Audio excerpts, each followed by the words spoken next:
buqqisne qonnee facaafne bishaan miti barra dhiigaan guddifne boqqolloo keenya yoo booyyee nyaatu warri callise taa'ee daawwatu wayyoon beekii akkuma homaa fuulkaatu jarri amaana saba nyaatu beekii akkuma Gurmuulee jaarmee tokkummaa baqattoota Oromoo Yaman jalatti argamtan sadarkaa adda addaatti gumaacha waraana bilisummaa Oromootiif oolu isin gootan hunda keessanii irra deebinee maqaa fannaa mirtuu guutuutiin isin galateeffachuun barbaada.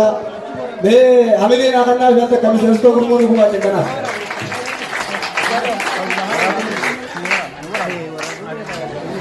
Kanatti haasuudhaan gumaacha addaa dameelee fannaa mirtuu guutuu jalatti argaman qabannee isin dhiyaannee jirra.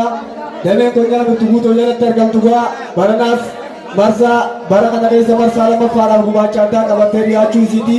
Hamileedhaan akka isin simattan abdii qaba. Kanatti haasinee gumaacha kana isin dhiyeessuudhaan isin faana turra. Gumaacha addaa dameelee konyaa mirtuu guutuu jalatti argaman keessaa dameen gurmuu qeerroo 200 fi riyaala Yamanii 40 nu arjoomanii mee hamileedhaan kannaafi.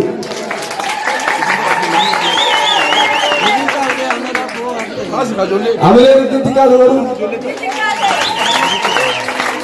kanatti haasuudhaan miseensota dameelee konyaa mirtuu guutuu jalatti argaman keessaa tokko qotaate damee gurmuu waboo 78 mee hamilee